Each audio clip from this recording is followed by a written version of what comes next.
بسم اللہ الرحمن الرحیم۔ السلام علیکم، میں ہوں محمد عثمان اور آپ دیکھ رہے ہیں پروگرام حرف راز اور مقبول جان کے ساتھ۔ ناظرین، آج کا ہمارا یہ شو خصوصی شو ہے، عاشورہ کے حوالے سے ہے، اور آج جو پیغام شہادت ہے، کربلا میں عظیم قربانی کی یاد، فلسفہ کیا تھا، پیغام کیا ہے اس شہادت کا، اور اس شہادت سے امت نے کیا سبق سیکھا، اور آج کے دور کے اندر اسی فلسفہ شہادت پر کاربند رہتے ہوئے، اسی عظیم قربانی کی یاد مناتے ہوئے ہم کیا کر رہے ہیں اور ہم نے کیا سیکھا۔ اور یہ صاحب آپ اسے آغاز کریں گے کہ فلسفہ شہادت جو ہے، ایک تو مسلمانوں کے نزدیک کتنا بڑا ایک اعزاز ہے، اور پہلے تو اس کا شہادت کا فلسفہ ہے کیا، اس کو اوپر روشنی ڈالیں، پھر اس کے بعد ہم اس واقعے کی دیکھیں طرف قرآن پاک میں سورہ بقرہ میں ایک ساتھ 153 154 155 اور 156 آیات میں اللہ تبارک تعالیٰ نے شہادت اور اس کے ساتھ ساتھ اللہ نے جو ایک ٹیسٹ ہوتا ہے کسی بھی مومن بندے کا، اس کے حساب سے اللہ نے گفتگو کی ہے۔ آپ دیکھیں یہ آیات کا آغاز ہوتا ہے، یا ایھا الذین آمنوا استعینوا بالصبر والصلاۃ، اے ایمان والو صبر اور نماز سے مدد مانگو، استعانت حاصل کرو، تقویت لو، ان اللہ مع الصابرین، اللہ صابرین کے ساتھ ہے۔ یعنی پہلے اللہ تبارک تعالیٰ نے بتا دیا کہ جو تم پہ آزمائش آ رہی ہے، جو تم پہ مصیبت آ رہی ہے، اس میں سب سے بڑی بات یہ ہے کہ آپ کو سہارا دینے والی چیز جو ہے وہ تو بنیادی طور پر نماز ہے۔ اور نماز اصل میں ہم نے تصور یہ لے لیا ہوا ہے کہ نماز وہ ہے جب نماز کھڑے ہو کے ادا کر دیتے ہیں، اللہ نے ہمیشہ اقیم الصلاۃ کا ذکر ہے، نماز قائم کرو، یعنی وہ نظام قائم کرو، باجماعت نہیں، جو نظام بنیادی طور پر قائم۔ اس لمبی بحث ہے لیکن میں اس پہ ان اللہ مع الصابرین، اللہ صابروں کے ساتھ ہے۔ پھر اللہ نے ایک دم کیٹیگوریکلی ایک بہت بڑا اعلان کیا۔ اللہ فرماتا ہے وَلَا تَقُولُوا لِمَنْ يُقْتَلُ فِي سَبِيلِ اللَّهِ أَمْوَاتٌ، کہ جو لوگ اللہ کے راستے میں قتل ہو جاتے ہیں، شہید ہو جاتے ہیں، کیونکہ شہید تو ہم ایک اپنے طور پہ کہتے ہیں نا، اللہ تو لفظ قتل کا، تم قتل کرو اور قتل ہو جاؤ، یقتلون کا لفظ ہے، کیونکہ اللہ تبارک تعالیٰ شہادت کا تو اللہ تبارک تعالیٰ پھر فیصلہ اللہ تبارک تعالیٰ نے کرنا ہے، لیکن جو قتل ہوتا ہے اللہ کے راہ میں ان کو مردہ من کہو، بل احیاء، وہ زندہ ہیں، ولیکن لا تشعرون، اور تم بالکل شعور نہیں رکھتے ہو، بالکل تمہیں نہیں اندازہ کہ وہ کیسے زندہ ہیں، کس طرح زندہ ہیں، تم اپنی شعور کی حد سے ماورا ہے ان کی زندگی۔ لیکن اس کے ساتھ ساتھ اگلی آیت میں جو دو آیات ہیں اللہ فلسفہ بیان کرتا ہے، وَلَنَبْلُوَنَّكُمْ بِشَيْءٍ مِّنَ الْخَوْفِ، ہم یقیناً تمہیں آزمائیں گے خوف سے، دشمن کا خوف، بیماری کا خوف، موت کا خوف، کسی اور چیز کا، آفات و بلیات کا خوف، والجوع، بھوک سے، وَنَقْصٍ مِّنَ الْأَمْوَالِ، تمہارے مال کے نقصان سے، والأنفس، تمہاری جانوں کے نقصان سے، والثمرات، تمہارے باغات کے نقصان سے۔ اور جب یہاں ختمی بات ہوئی وَبَشِّرِ الصَّابِرِينَ الَّذِينَ، اور جو لوگ اس معاملے کے اندر ثابت قدم رہتے ہیں، اللہ کہتا ہے بشارت دے دو کن کو، صابرین کے لیے، اذا اصابتہم مصیبت وقالوا انا للہ وانا الیہ راجعون، کہ جب ان پہ مصیبت آتی ہے تو کہتے ہیں ہم اللہ کی طرف سے تھے اور اللہ کی طرف سے جانے والے۔ پوری کربلا کے واقعے کو اس ساری اسکیم کے اندر آپ ذرا دیکھیں کہ وہ ساری آزمائشیں جن کا اللہ تبارک تعالیٰ نے یہاں ذکر کیا ہے سیدنا امام حسین پر گزری، بالکل خوف کا عالم بھی گزرا ہے، بچوں کا نقصان بھی گزرا ہے، پردیس بھی آیا ہے، شہادتیں بھی، جانوں کے نقصان بھی ہے، سب کچھ ہوا ہے، اور پھر ثابت قدمی بھی رہی، اور پھر تیروں کی برسات میں پھر نماز بھی، اور پھر صبر کے ساتھ۔ یہ تو ایک واقعے کی سیدنا امام حسین کی ذاتی کردار کے حوالے سے ان کی شخصیت کا مسئلہ ہے، لیکن یہ واقعہ انسانی تاریخ نہیں بلکہ اسلامی تاریخ بلکہ انسانی تاریخ کا بہت بڑا واقعہ ہے۔ دیکھیں ہم امام حسین کو سید الشہداء لکھتے ہیں، اور ہر کسی چیز کی لقب جو ہے وہ رسول اکرم صلی اللہ علیہ وسلم سے ہی ڈرائیو ہوتا ہے، اور رسول اکرم صلی اللہ علیہ وسلم میں عموماً سید الشہداء کا لقب ہے یہ حضرت حمزہ کا ہے، لیکن آپ نے ایک بڑی حدیث میں ایک بڑی واضح بات کہہ دی، جس حدیث میں آپ نے فرمایا کہ سید الشہداء حمزہ ہیں، لیکن ہر وہ شخص بھی سید الشہداء ہے کہ جو سلطان جائر ظالم بادشاہ کے سامنے کلمہ حق کہے اور شہید ہو جائے۔ تو امام حسین سے ظاہر بات ہے وہ لیڈ کرتے ہیں سارے معاملے۔ ہوا کیا تھا دیکھیں عثمان صاحب، جو نظام رسول اکرم صلی اللہ علیہ وسلم نے اپنی زندگی کے اندر قائم کیا تھا، اس نظام کی کچھ ایٹریبیوٹس تھے، کچھ خصوصیات تھیں کہ جس کو دنیا آج مانتی ہے۔ سب سے پہلی خصوصیت یہ تھی کہ جو حاکم وقت ہوگا، خواہ وہ ابو بکر صدیق ہو، خواہ وہ عمر فاروق ہو، خواہ وہ عثمان غنی ہو، خواہ وہ علی المرتضیٰ ہو، یہ چاروں کے چاروں جن کا نام ہم خطبے میں لیتے ہیں، یہ لوگوں کے سامنے جواب دے ہو۔ لوگ سوال کریں گے کہ تمہارے کمرے کی ایک اینٹ زیادہ کیسے لگ گئی، کپڑا کیسے زیادہ، کپڑا کیسے، تو عمر کے بارے میں Usman accountable to the public and accountable to the court, یہ بنیادی صفت تھی جو کہ اس ایک نظام کی تھی۔ دوسرا، تمہارے پاس جو مال آئے گا بیت المال،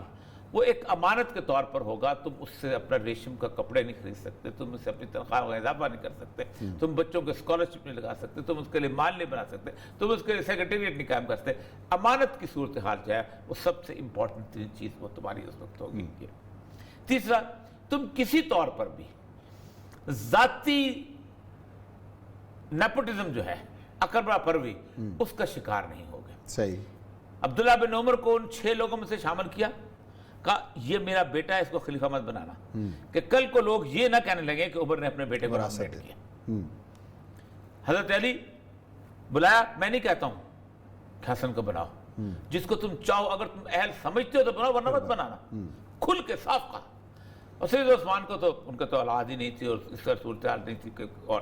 تب ایک بیٹے سے جو بات کہتے ہیں روایات ہے کہ اس سے شہید ہو گئے تھے، بات کہتے ہیں چلے بھی بعد میں، لیکن اس طرح کی وہ کیفیت نہیں تھی کہ خلیفہ بنایا جائے۔ نیپوٹزم کسی قسم کی بات۔ پھر کسی قسم کی کر و فر، وہ تنخواہ جو ایک مزدور کی ہوتی ہے، حضرت ابوبکر صدیق نے اپنے لیے رکھی،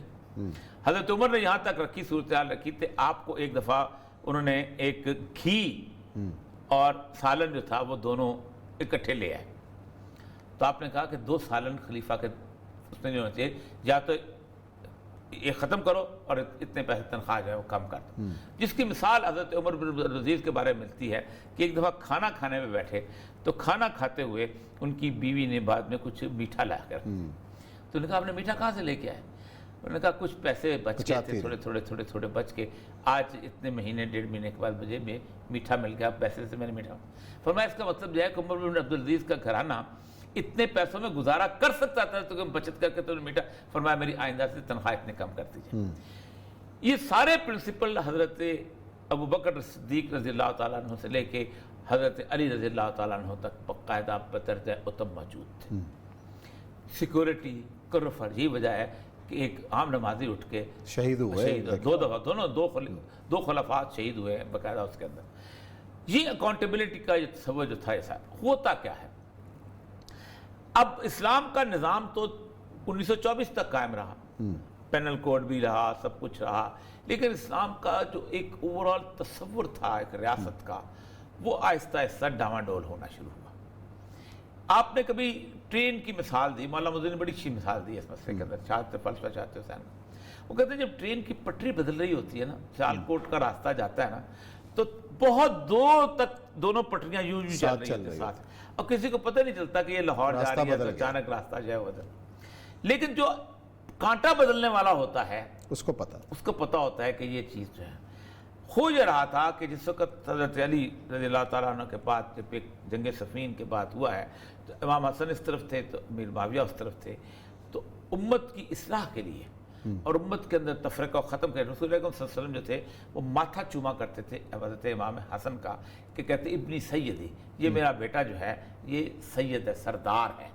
اور یہ کیا کرے گا؟ 2 مسلمانوں کے عظیم گروہوں کے درمیان صلح کروائے گا۔ انہوں نے صلح کروا دی، لیکن اس کے بعد ہوا یہ کہ اسلام کی جو پٹری تھی ان میں وہ ساری چیزیں آہستہ آہستہ اگرچہ کہ حالات اتنے خراب نہیں ہوتے کہ آج کی ہم مثال دینے لگے جیسے ہمارے ہاں ہوتا ہے کہ جیسے ہم کہتے ہیں نون لیگ اور پھر ایسے نہیں ہوتے، لیکن آہستہ آہستہ ریلیکسیشن آنا شروع ہو گئی تھی۔ اور ریلیکسیشن کا عالم یہی تھا کہ وظائف کے اندر لوگوں نے اس کو بھی وظیفہ دے دو، اس کو بھی دے دو، پھر ان لوگوں کو اپنے بندوں کو بھی رکھ لو، پھر اس کو بیت المال، پھر ذاتی اخراجات کو بھی آگے بڑھا۔ اس کے معاملے کے اندر ہوتا یہ ہے کہ گاڑی جب پٹری بدل رہی ہوتی ہے تو عام آدمی کو بالکل اندازہ نہیں ہوتا، لیکن جو بندہ جان رہا ہوتا ہے نا، وہ کہتا ہے کہ میں اگر اس انجن کے سامنے کھڑا ہو کے اپنی جان بھی دے دوں، لیکن مجھے بتانا ضرور چاہیے کہ یہ گاڑی کا پٹری بدل رہی ہے۔ سیدنا امام حسین نے بنیادی طور پر وہ کھڑے ہو کے یہ بات، دیکھیں آپ میری بات سنیں، اکثر سوال کیا جاتا ہے کہ تمام جب لوگوں نے بیعت کر لی تھی یزید کی تو عبداللہ ابن عمر، عبداللہ ابن عباس، عبد الرحمن بن ابی بکر، حضرت امام حسن بن علی، انہوں نے بیعت نہیں کی تھی. تو لوگ کہتے ہیں انہوں نے کیوں نہیں کی؟ تو میں اکثر سوال یہ جو کرتا ہوں، بلکہ مولانا مودودی نے بھی اس بات پہ کہ ان کے ہوتے ہوئے باقیوں نے بیعت کیسے کر لی؟ یہ سوال نہیں ہے کہ باقیوں نے کر لی تھی تو انہوں نے کی، یہی تو ٹارچ بیئر تھے، یہی تو 5-6 لوگ تھے کہ جو کہ عبداللہ بن زبیر نہیں بیعت کی، عبداللہ بن عمر نہیں بیعت کی،